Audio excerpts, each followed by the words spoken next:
Welcome to the Giants Huddle Podcast. My name is John Schmeelk. Today's guest is former NFL Scout Bryan Broaddus. Before we get to Bryan, want to remind everybody you can find the Giants Huddle Podcast on giants.com/podcast, your favorite podcast platforms, and on the Giants mobile app. And as a reminder, if you like our draft coverage, our new podcast, Draft Season, featuring myself, Tony Pauline, and Eric Crocker, is no longer on your Giants Huddle feed. So go subscribe to it on its own separate podcast feed. It's called Draft Season. Make sure you go check that out. So for those of you who've been following our coverage, we've had a lot of people on talking draft. We do some analytics. We do some modern stuff, forward-thinking things. So I figured I need to change this up and get the crustiest old scout I could find and get him on the show. He's a former Super Bowl champion with the Packers. I believe he's been credited with discovering Bart Starr back in the 50s. He is Bryan Broaddus, who's a host with the G-Bag Nation on 105.3 The Fan down in Dallas, former NFL scout for the Packers, Dallas Cowboys, among others. Good buddy of mine. I just like chopping it up with him. It's always a fun 45 minutes or so when we do this before the draft every year. Bryan, it's good to talk to you, man. How are you? John, it's good to talk to you.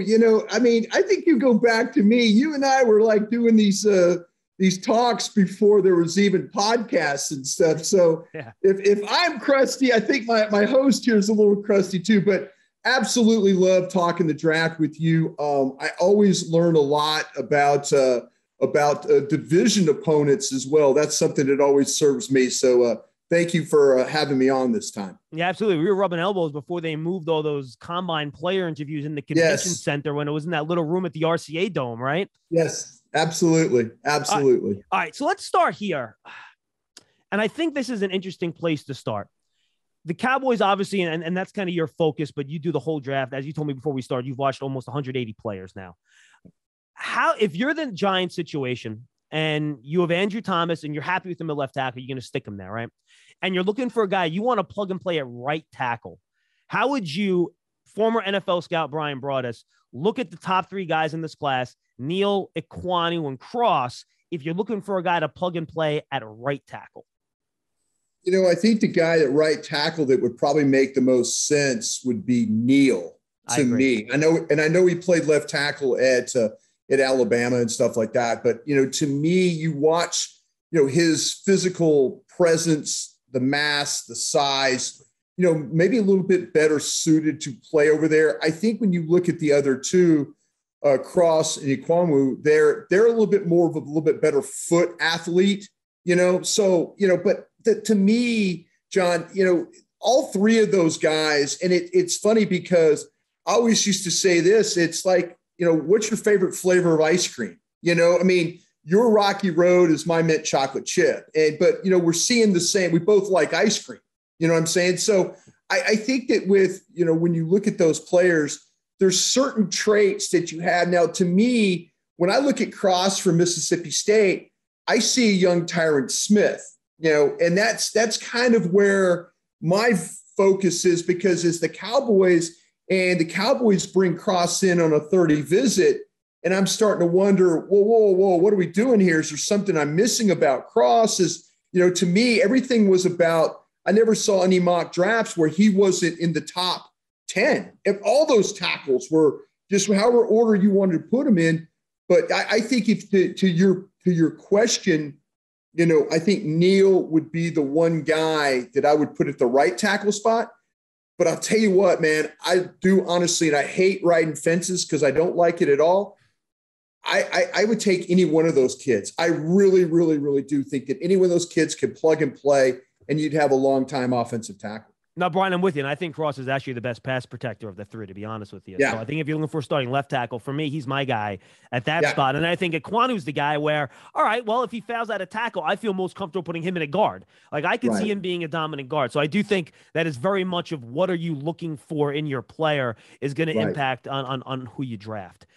Travon Walker, everyone that's come on, I've talked to him about this. I had a debate with Daniel Jeremiah at the Combine about this too. And he was on Walker before everyone else. He loves him.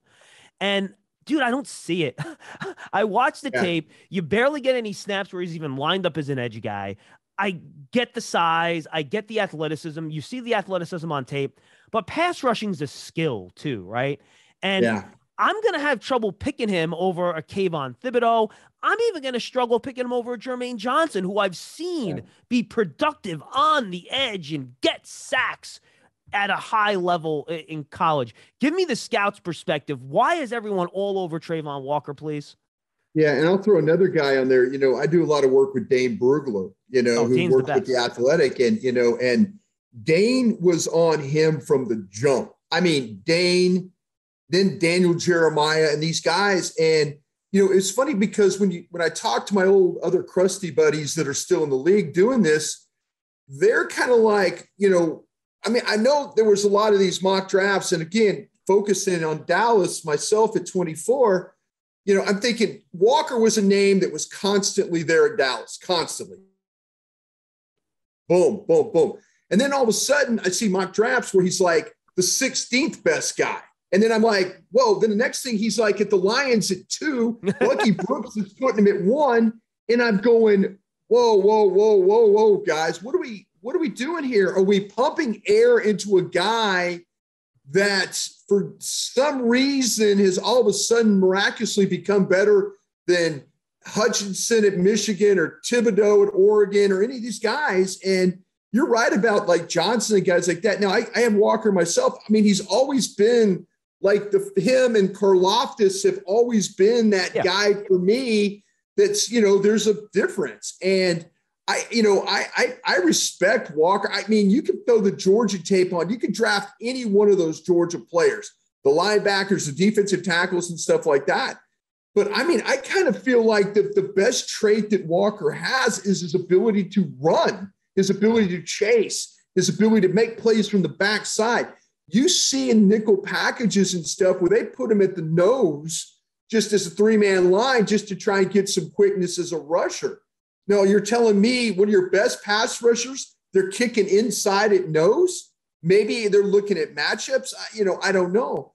But the rise of Travon Walker to where he is now is simply amazing. And I don't know. I haven't had any of my crusties say, hey, man, if you're taking a look at that Walker kid from, usually they'll remind you of and they did it with Johnson, with me from Florida State. They said, hey, listen, there's some things you're going to really, really like about this kid, and there's going to be some things you don't like. But again, a kid that transferred from Georgia to Florida State in order to have to make, to get, playing time and stuff like that. But this rise on Walker has been amazing to me. No, I'm with you. I think it's fascinating. Who else would you consider, Brian, in your top blue chip group? As we talked last year, and even if you take the quarterbacks out of the mix, right? I had Slater, Sewell, the 2 corners, the 3 wideouts. They're all in that blue chip group, right? This year, I'm struggling to get to 5 when I'm talking true blue chippers. How many true blue chippers do you have in this class? Yeah, I think that we mentioned about those offensive tackles. I think there's some kinds of faults along the way. The only quarterback I have personally is I have Corral as my number 1 quarterback. He's my only first-round quarterback. How high do you have in that first round?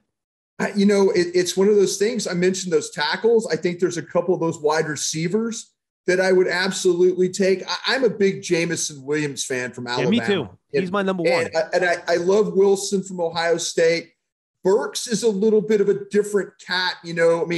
What's interesting is Burks is kind of a 4.52 guy speed-wise, but then you start to think in this day and age of how players are being used. Now, again, your head coach has creativity in the way he uses players. We saw that at Buffalo. My coach here in Dallas, Kellen Moore, I don't know if he has the creativity to use a guy like Burks, but as a player. Now, again, Thibodeau, Hutchinson, I really do think that if you talk about Sauce Gardner would be the other one that I would, the cornerback. And I'll give you a little hint because I'm an LSU man and I have connections down there about Stingley. The questions that pro scouts have about Stingley and they're asking people in Baton Rouge about is, does he really, really love football? They'll tell you he loves football, but he's not an alpha male guy. So he needs a big brother. He needs somebody that can put his arm around him. And that's why I kind of target. I look at Minnesota there, right? Peterson, right? Yeah. And then, you get Patrick Peterson there at Minnesota to kind of put an arm around him. So Minnesota might be a team, if you're mock drafting, they think about Stingley, a team that needs a corner. But you're right. I've got just 20 first-round grades on my board. That's it. And I usually, there might be some drafts, there might be 22, 23, maybe 25 names.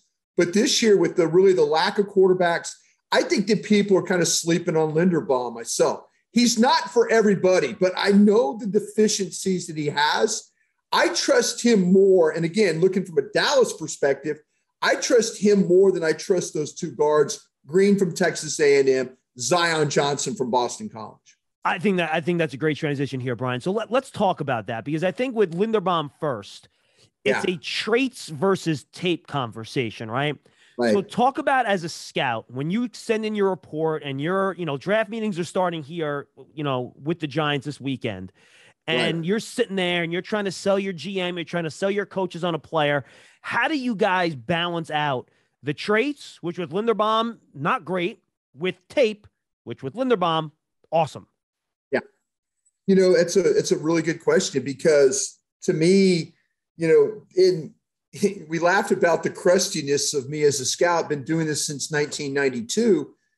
I would have never in my wildest dreams, John, and this too from, you with the Bill Parcells and things like that, you understand that even Coughlin with what he did, this is a big man's game. And then all of a sudden we started drafting Kyler Murray, at quarterback. In my day, Kyler Murray would have never, ever, ever got a snip, would have never been the first overall player.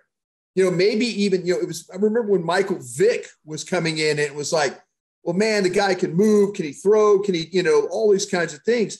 And you can kind of say the same thing about, as a scout, you have to okay, my history tells me I've played with huge centers. I mean, the Giants. Well, Brian, by the way, heck, how about Charlie Ward in the early 90s, right? Oh, no, there's no question. No question. See, that's what I'm saying. They're these shorter players that, you look at him, Roquan Smith, you look at these guys and you're like, no way. Dean in this draft, the linebacker from Georgia, he's 5'11", 4. He's 6 foot. And you're thinking like, man, he's a first round guy. And you're like, the old scouts going, man, I don't know. Lloyd is taller from Utah. He's 6'3". But to your question, with Linderbaum, I've never in all my years of scouting seen a player that's traits deficient as him that plays as well as he does on tape. There are guys in history that haven't run particularly well. Wide receivers that, Larry Fitzgerald didn't run particularly well coming out of Pitt, but he has a Hall of Fame type career. So those are the types of things when you're selling these players and selling a guy like Linderbaum, you're saying, okay, there's some smaller centers that have played in this league and they've had some success. But man, Linderbaum, when you start to talk about with the scouts, that the range where he could be picked is either in the top 15, or he could be all the way down at the bottom of the board. There's that range, and he's not for everybody. But if you watch, as you go in and try and sell him, you're selling tape. You really are. You're not selling short arms and undersized and lack weight and all that. You're selling him cutting defenses in half, getting to the second level, scoop block, reach block, 3 technique, wide technique guys. You're showing that on tape, and your guys are like going, oh, I get it. Creed Humphrey from Oklahoma was a player that was drafted, Kansas State took left-handed center, massive guy, big guy. Everybody's like, oh, I want more of those Creed Humphrey guys. Linderbaum is not for everybody, but man, when you watch the tape, it's pretty impressive. It is. All right, so let's talk about the two guards then, Zion Johnson and Green. I'm with you. Yeah. I'm not as big on Green as everyone else. I don't think he moves that well, Brian. I just don't think he's that great of a mover. He's powerful. And I think, in pass pro, he can get into some trouble. I'm curious why you don't have a first-round grade on Zion Johnson, and I'll give you my evaluation. I think he's an extremely safe player. Like, I don't see any scenario where Zion Johnson fails. I'm not sure if I see the raw power where I think he's going to be a Pro Bowl, all-pro type player. But if I know late in the first round that I'm going to get a guy that's going to be a good starting guard for me for 12 years, he's not going to have any MEs. He's going to be a good guy in the locker room. He's can maybe even play center for you if you need him. He did that at the Senior Bowl. To me, that is in this draft class especially, that's a really safe, pick between 20 and 30 that you're going to go home and you're going to feel good about for a long time. Yeah, I feel like, though, to me, and I'm probably going to die on the Zion Johnson hill. And because to me, I was curious. And again, if you go back and there's some really, really smart people in this draft that cover the draft. And there's a guy, Bruce Feldman, that writes for The Athletic. And I encourage folks, if you're really interested, if you have a subscription and you can find it. Bruce did a mock draft of talking, but Bruce is tied into college coaches, not pro coaches or pro scouts. He did a mock draft and he did it, but he got comments from opponents of these players. And Zion Johnson went in that mock draft to 23 to Arizona, right ahead of the Cowboys. And so the comments that were made by college coaches is like really telling. So some of the things where you're thinking like, maybe this guy does have, it made me feel a little bit better about a player that I don't think he fully trusts himself. I think there's times when there's a little bit of a hesitation getting into his guy. Is there a little bit of that? Did he see that the right way? And if you go back and you look at some of those comments those college coaches made of the opponents, it was like, does he always see things well? Does the run-throughs happen? Does he miss things that he should have seen? Is the awareness really, really there? But, I'm willing to die on that hill. And Dallas could very well take him. Like I said, Green, Zion Johnson, both guys in for 30 visits. Dallas has a glaring need at left guard. So, yeah, does it make a lot of sense? I personally, you mentioned about with Green, I think he has a little bit better feel than what Zion Johnson has. You see him passing stunts and twists and things, and you're watching the tape. They're playing, they're playing Alabama. They're playing the Ole Misses. They're playing an SEC schedule at Texas A&M, and you're seeing him play tackle against Alabama and guard against LSU. And, so you're seeing all these things, and you're kind of like going, okay, to me, he's a much better guard. But the things, like I say, the comparisons with him and Zion Johnson, the tags are touching, but man, I just feel so much better, so much better if you said plug and play, boom, this guy. And again, I could be really, really wrong about Zion Johnson. I just don't have him in my top 20 guys in my board. Could he be 22nd, 23rd, 24th when I stack it? We'll see, but there's that little bit of that question mark about him as a player, and the same question marks a little bit about Green from Texas A&M. No, I think that's fair. Let's stick on this topic here. This is a big draft, Brian, and we have this every year, right? We're in the second and third round, fourth round, a bunch of guys that played offensive tackle in college. I don't have the athleticism to play offensive tackle in the pros. You're going to move them into guard. Right. I had Matt Manicherian, who's a former NFL scout, on last week, and we were chatting about this, and he says, I'm always careful about just assuming you can reduce the tackle into guard.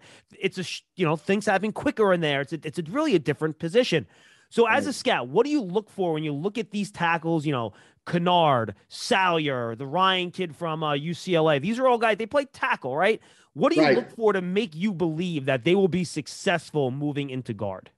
Yeah, I think you mentioned it. Salyer is one of those kids I really, really like a lot. Yeah, me too. And but the thing about it is, like you mentioned, Salyer, Ryan, these guys played left tackle in college, so you're thinking like, okay, footwork is going to be key there. Vision, how they see, how they set, how they block, how they get away from the line. Those are the kinds of things, your scout buddy is absolutely right. Things happen a lot quicker, but it's in a small confined space. You see some of these guys get exposed out on the edge. And then all of a sudden, I don't mean to bring up something, troubling to Giant fans today, but Flowers, you look at once he moved from tackle to guard, you really did see a different player. Eric Flowers was a much better player inside than he was on the outside, and sometimes you're like going, because they get exposed out there. The movement exposes them a little bit. And I think with these guys, the first thing you got to think about is there enough bulk? Is there enough bulk to move? I mean, sometimes you talk about moving guys, and maybe a guy's too big. Sean Ryan is a 321-pound guy. Sawyer from Georgia, same thing, 321-pound guy. But see, that's where you look at Sawyer. You go back and say just go back and watch the Michigan game in the playoffs. With the two rush ends that Michigan has, he's not giving up anything. You're sitting there going, oh, well, hell, maybe this guy can play tackle. But projecting him inside, it's the power. The thing. I was taught that the tackles were responsible for the width of the pocket. The guards and centers are responsible for the depth of the pocket. When you get big guys like the Ryan and Sawyer and those guys, and they don't get knocked back, and you don't see them get walked back, then you know. I think that there's another guy too, and this is a guy at Georgia, another guard that plays next to him, is this Justin Schaefer. I don't know if you've seen him play at all. A little bit.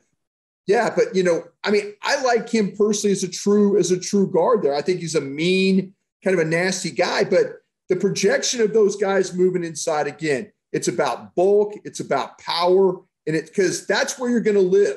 That's where you're going to have to be able to be a good enough foot athlete when you do the scoops, the reaches, the combo blocks, and stuff like that. Yeah, I don't want to spend the whole time here on the O-line, but I do want to ask you about that next group of tackles. We talked about the top three. I think Penning's a pretty comfortable top 20 player too. Sure. If you're let's say somehow and you're the Giants, you strike out at 5 and 7 on offensive tackle. I don't think that's going to happen, but I like to put the worst case scenario out for fans just so they're kind of prepared for it. Let's say you whiff. You don't get any of those three guys for whatever reason. You get to 36. Do you feel good enough about any of these tier 2 tackles that you feel good about them at 36? Because I go through all these guys, Brian. Ryman, I worry about the Washington State kid's power. Falele, he's just so big. I don't know. Do you Tyler Smith, I think, is a guard. You watch him play Cincinnati at tackle. He's a mess. So I don't feel great about any of these second-tier tackles, or I can bring them in, put them in, and feel good about them. Yeah, I think the thing about when you start to talk about Ryman, and what he's been able to do and what he's been able to accomplish and stuff like that. I mean, converted tight end, but I'm going to be real honest with you and real honest with your listeners. I'm the worst guy in the world to ask about the tackle that lacks power. Okay. And you mentioned Lucas from Washington State, because I've yet to be right on a Colton Miller from UCLA that the Raiders took. Petit Ferrier is another guy, right? The kid from Ohio State. Yeah. Petit Ferrier is another guy. Petit Ferrier. Yeah. When I see power and guys sitting down, and I'm like, yes, that's what I want. But I've yet to be right about one of these tackles. And I mentioned Colton Miller. I could go back to David Bakhtiari. I could even talk about Nate Soldar. I could even, these are guys I'm like, no power. And all of a sudden they play in the league for 20 years, and you're like going, well, damn, I was wrong about him again. I think that's where you're worried right now. I think that's where, and I'm worried about it too. But what's going to happen? I'm a little bit more understanding now about an Abraham Lucas. I'm a little bit more like, okay, really good feet. I watched him play against Jackson against USC, who everybody's talking about as an edge rusher and all that. And I'm watching him hold his own, and I'm going, well, maybe this guy can play. But you're absolutely right. There's doubts in all these players, but I know my phobia is there's not strong. I shouldn't like them, but they're probably going to play a long time. Unless you're Andre Dillard, in which case that doesn't happen. That is now. I'll tell you what, with Dillard, I really, really thought Dillard was going to be, really good foot athlete. I'm shocked that I don't know. I mean, I think there's more of a lack of toughness there than there is a lack of anything else. No, yeah, I've heard that same thing talking to some guys down there in Philly. Yeah. How about interior linemen, Brian? 2, 3, 4 centers, guards. Who are some of the guys that you like as the Giants try to build up this offensive line a little bit that you think could be center guard options in rounds 2, 3, 4? I'll tell you what, man. I am a huge, huge fan, and we talked about the guys like Linderbaum and stuff like that. I kind of feel like there's a drop off at center. But if you haven't watched this Luke Fortner from Kentucky, I actually watched him versus Georgia this morning. He did a nice there job. You go. Now, okay, it's not perfect, it's not pretty, but you can watch those Georgia guys dominate centers and guards inside. He was anchoring versus Jordan Davis. I was pretty impressed. Exactly. This guy's 6'4", 307 on the weight, the height, and all that. But you talk about a guy that was. His attitude in the Georgia game was, you're going to have to run over me to get to the ball. But you watch him play against Georgia and he's holding his own. You watch him against Missouri and he's a dominant player. So I was super, super impressed with that kind of play. You mentioned all these guards and stuff like that. I'll say this though too. One more thing about the center. I know people have talked about Cam Jurgens and Parham and guys like that. I am not as high on a Parham. I'll be interested to see. I'm glad his weight went up because you watched him play at Memphis during the season. He looked like a smaller guy. Is he a pumped up guy that's just going to have trouble carrying that weight and playing that well? I mean, I watched him against. I watched him against Logan Hall from the defensive tackle from Houston, who's a really long, tall guy. And so he held his own, playing with leverage and all that stuff. So I think there's a couple of those centers you would be really, really happy about. There's a kid named Smith from Virginia Tech that I kind of have a little bit in that range of that third round. I mean, he's just a super powerful guy. And I felt like, though, if you wanted a guy that was really good in the run game, but maybe you could develop as a pass protector, that might be an opportunity. I'm not sold on the guys like the Cole Stranges and people like that from Tennessee, Chattanooga. I'm going to let somebody else be a hero drafting that particular player.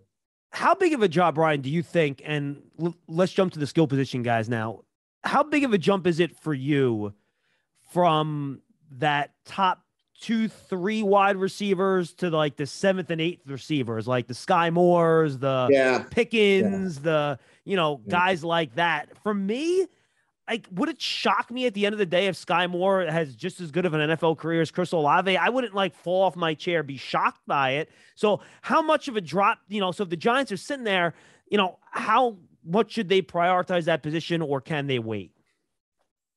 Tell you what, I don't know if you have the elite players, up at the top of the wide receiver board like we've seen in the past. I will say this. I think the depth of it does stretch. I am a big fan of Pickens from Georgia. I think that is a playmaker extraordinaire right there. The traits, the strong hands, run after catch. I really do. I like him. Dotson from Penn State, you see him make a lot of plays. You mentioned Sky Moore. Sky Moore was the one I thought, this guy, okay, when I watched him initially, I was like, maybe slot only type guy. But no, he's a better player than slot only. The more tape that you watch, you see plays on the outside, you see plays on the inside. He's a really, really good route runner. He finishes with the ball in his hands. I'll tell you another one too, is this kid Pierce from Cincinnati. And I'll tell you, the reason, I really like him is just because when you start to talk about length and, you talk about ability to make these guys have to go and play. Alec Pierce is his name, from Cincinnati. He's 6'3", he's 211, body control, balance, tracking, all these things, big, tall guy running routes, sideline, red zone, going up and getting footballs. it doesn't matter where the ball's thrown. And again, when you're evaluating that quarterback, Ritter, you're like, throw after throw after throw. Who's it going to? It's going to this Alec Pierce kid from Cincinnati, and he's making a ton of plays. So if the Giants or the Cowboys or anybody needs receivers, I think that this thing stretches pretty good for them in that second, third, fourth round if they really want to go that route. No, I'm with you 100%. How about the tight end class, Brian? I don't think I would draft if I'm a GM, much like if I'm a GM, I'm not drafting a quarterback in this class in the first round. I know you have Corral in there. Yeah. I don't. I'm just not worth taking the risk for me. For tight ends, I'm not pulling the trigger on any of these guys in the first 2 rounds. I would start considering in round 3. Who are some of the guys that you really like? I like the Kolar kid from Iowa State. I think he can do a little bit of everything. I think he's a real versatile guy. Ruckert from Ohio State, I think might get pushed down because of the injury. You could get good value there as a 2-way guy. Who are some of the guys you like at tight end that could be a late day? Did you watch the UCLA kid at all? What's that? Did you watch Greg Dulcich, I think is how you say his name? Yeah, he's a real long kid. He can get down the seam a little bit. He's interesting.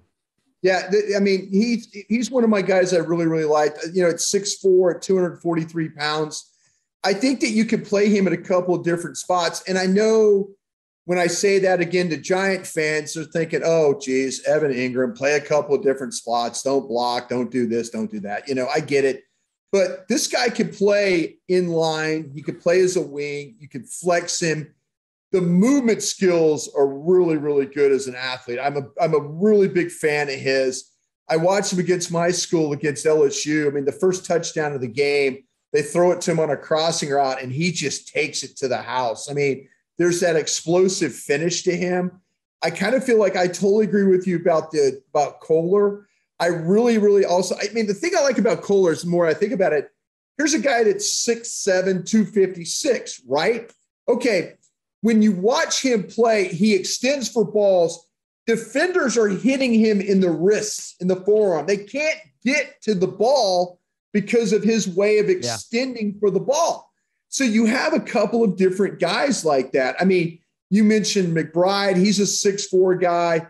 Cade Otton, I really, really like out of Washington. I think he got a little banged up in some games this year. But, man, you talk about a super productive player.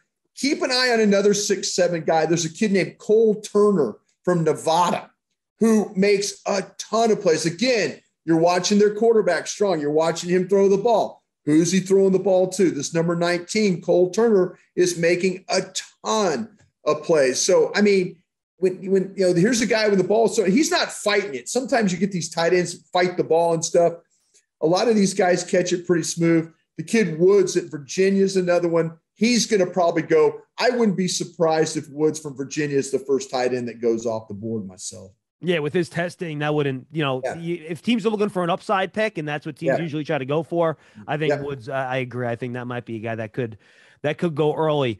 Second group of corners, Brian, after you get past Stingley and Sauce, is this much like we talk about, with the flavor of ice cream, right? Are you looking for a big corner? Are you looking for a slot guy? If the Giants don't get Sauce at 5 or 7 and they're looking for a corner at 36, who are some of the guys you'll be keeping an eye on? Yeah, I actually think this is a really, really, really good. I mean, there's some, depending on what you want to do in that day. I know Andrew Booth is a guy that a lot of people are talking about out of Clemson. Well, Brian, I can tell you, Wink wants long, fast press corner. So take that as part of the deal, I guess.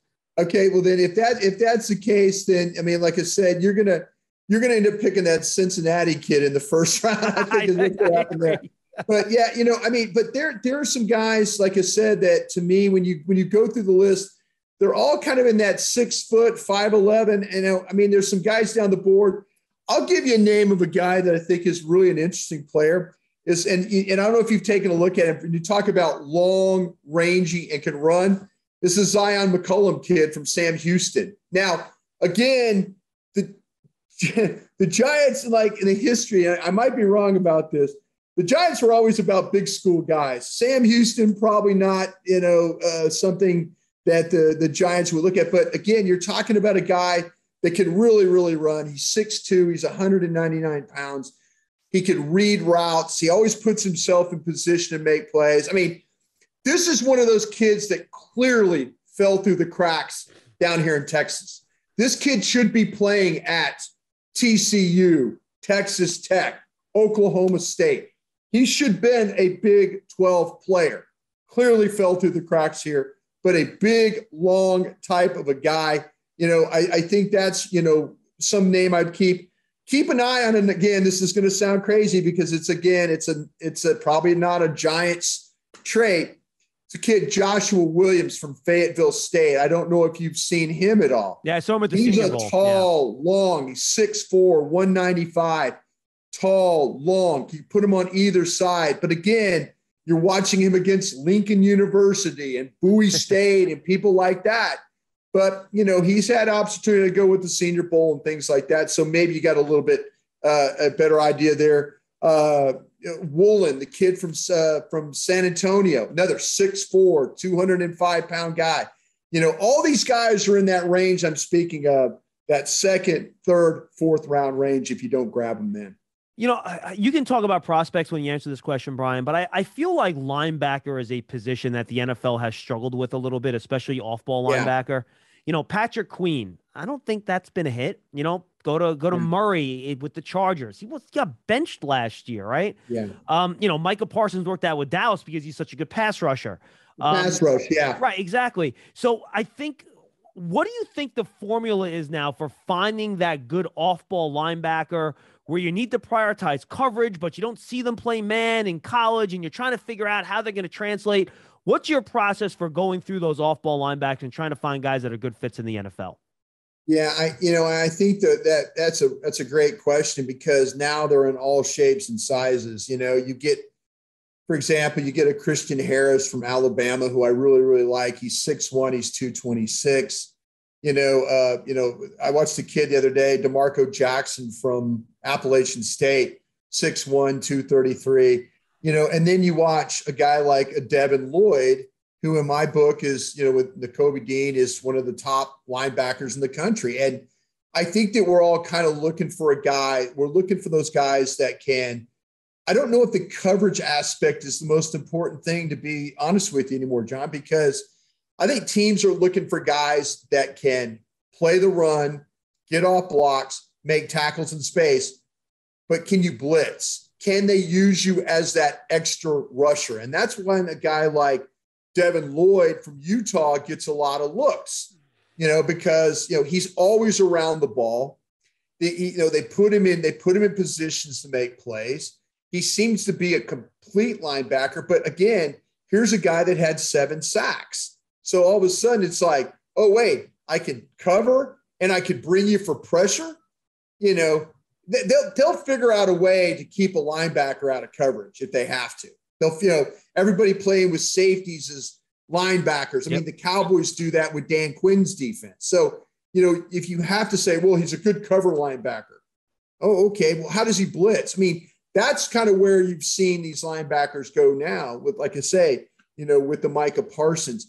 Micah Parsons would have been, I don't know if Micah Parsons would have been consideration for Defensive Player of the Year if he didn't have the sacks.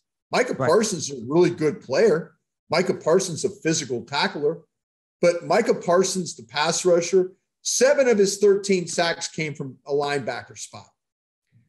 That's kind of where it wasn't just playing defensive end, it was playing linebacker too. And I think more people are looking at these linebackers as potential weapons as rushers than they are looking at them as cover guys. Brian, I think too, this is, like you mentioned, all shapes and sizes. I love this day 2 group of linebackers. Like I do too. Moma out of Wyoming. I love Troy Anderson out of Montana State. I think he's going to be a wonderful player, still learning. Quay Walker, I think, is one of these guys that maybe his full repertoire of skills was hidden a little bit in that Georgia defense. I think he can do a lot. His teammate Channing Tindall's pretty good. Who are your favorite, like, day 2 linebackers that you think can, really bring it in the way you just described in the NFL?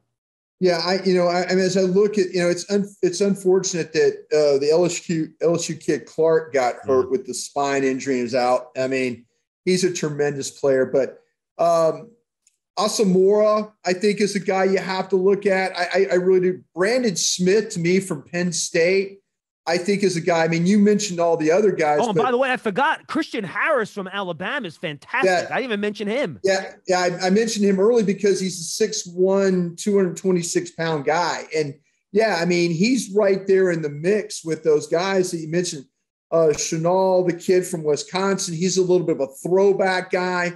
There's a guy that can rush the passer, is physical at the point of attack.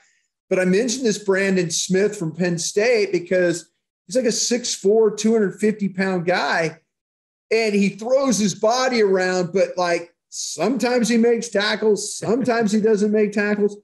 But that's what we're at with these guys. I mean, there's all these traits, these little things that you say, this is keeping him from being a high 2 or something like that. But man, the pocket of the round from 2 to 3, and you mentioned every one of those guys that, I mean, Bernard is another kid. It's a little bit from Baylor. Keep an eye on him as well. Maybe a 4th round guy that can cover, guy that's always around the ball, guy that can blitz.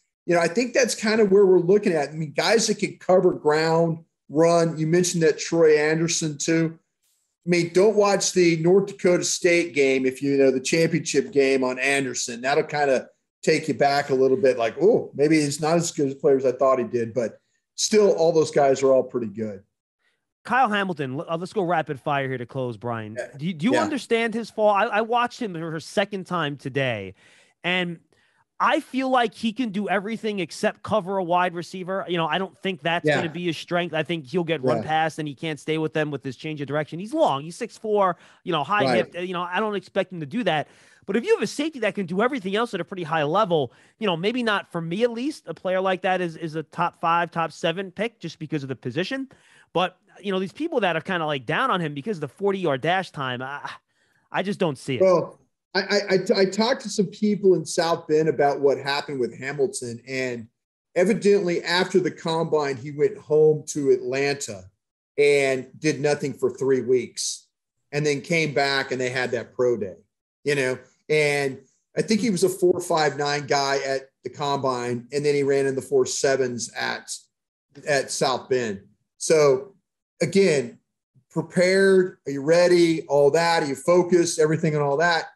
Kid took from good Notre Dame sources for me, took time off and it killed him. He should have probably not run. He probably should have just did position drills and stuff like that. But there's a lot of people that, I look at him as like one of those old school safeties from back in the Crusty day, the big, tall, guy. But I mean, he's so long limbed. And I think playing down, are you going to say, oh, well, we're just going to take a down safety that high? Yeah. I mean, he's got the length to knock down passes, play underneath. You can blitz him, but are you going to take a down safety that high? I could see a lot of people saying, well, wait a minute. I could see Dax Hill from Michigan covering more people and probably being better suited, but Dax Hill is 6 foot, 191 pounds. There's a difference. One kid's 6'4", 220, and the other's 6 foot, 191. There's difference there. But, I don't think you could just sit there and totally discount Kyle Hamilton. I mean, because I don't think it's his favorite thing in the world to line up in the slot, but you do see him do that occasionally. And I love his toughness. I think he's got some sure tackle ability. Is that worth taking in the top 10? We'll find out here in about 20 days. Yeah, look, I'm with you. And I think because I don't think he's as good of a prospect as Derwin James, for example, right? And he went, like 15 or 16? Yeah, he went right ahead of Dallas because I know when we were doing the draft, we were all for the Cowboys were praying that he would get there. And I think he went to the Chargers 1 pick ahead of Dallas at that time. It was during the Leighton Vander Esch draft is what that was, I believe. Yeah, and he ended up being obviously a fantastic player. All right, Brian, anything else about this draft really jump out to you? Anybody that we didn't talk about that you want to mention? That's it's something I think it's going to be really interesting with all these teams in the first round having multiple picks. I don't think the Saints are finished moving. I think the Saints are going to try and package, I believe, 16 and 18 and go up again. I think that. Yeah, I think so. I think they're either looking for one of these offensive tackles. I think Or, maybe they love one of these quarterbacks. Maybe they really do. Maybe they want to get ahead of a Carolina at 6 or something like that. But I think that with all these teams, you just mentioned the Giants wanting to move down one of those picks. I'll be interested to see the teams with multiple picks stand in there and make one pick, turn around and move the next. And is somebody going to be aggressive enough to go and bite on that? And or are teams, because of what the salary caps are and, that, hey, we're just going to make these picks. We can't afford not to make these picks. I kind of feel like, what you were talking about with the Giants, I think that we're seeing the same thing with the Eagles. I don't think the Eagles see a surefire quarterback in this draft. I think they set themselves up for next year when Hurts doesn't have success, and then all of a sudden they're able to take those multiple ones and move up. So some teams are already planning for next year as far as the draft goes, but it should be a lot of fun, though, where these players go. I think there's some teams that are probably going to have to there's maybe some guys that are taken maybe around early, especially in the back end of the draft, because people are going to feel we can't get back around to them. I'll give you an example for the Cowboys. Sam Williams, the defensive end from Ole Miss, Dan Quinn went and worked him out. You think maybe a third-round guy? Dallas might have to make that pick at 56 because he's not going to get back around to them at 88. So, those are the kinds of things, kind of keep an eye on that. Interesting. All right, so just real quick, give me your best case scenario based on your board and the Giants' needs. I'll give them to you again. Offensive tackle, defensive end, cornerback. Yeah. Well, and you know what? Safety too. They end up letting go of Logan Ryan. What do you think their ideal spots would be? Or assuming they can't make a trade down, what would be the Giants, for you, ideal situation for the players they grab at 5 and 7? Yeah, I think it comes down to the tackle or the cornerback. I really, really do. I mean, and I don't have nothing against Stingley. I mean, I know the national championship season when he was a freshman, he was a tremendous player, and but he got hurt. There's some questions about, did he love football? That's not to me, that's been answered. He worked out really, really well. He's showing he's healthy. But if you could come out of this thing with one of those tackles and you guys grab Gardner, I would say right off the jump, the new era for the Giants as far as coach and general managers off to a really, really good start. And you would stack the tackles for the Giants at right tackle. You would go Neal, Cross, Ekwonu. I would likely go Neal, Ekwonu, Cross for right tackle. If you're just going to left, I would go Cross, Ekwonu, and Neal is what I would do. Brian, great stuff. Tell the folks where they can find all your stuff. I didn't even mention the draft show off the top, which is your draft show that you do on Dallas. Yeah, we do. Which is great. Thank you. I appreciate that. We have again, you mentioned 105.3 The Fan. We're getting into the draft a lot more of talking about that. There's several podcasts I'm on now. Trust the Tape is a podcast that you can find on 105.3 The Fan. Another one is Plug and Play with Jeff Kavanaugh that we do a lot of things with Dane Brugler's on that podcast with us. And then what else? And then I've got the draft show with the Dallas Cowboys on on DallasCowboys.com. So this time of year, if you Google me, you'll probably find me on something I'm doing.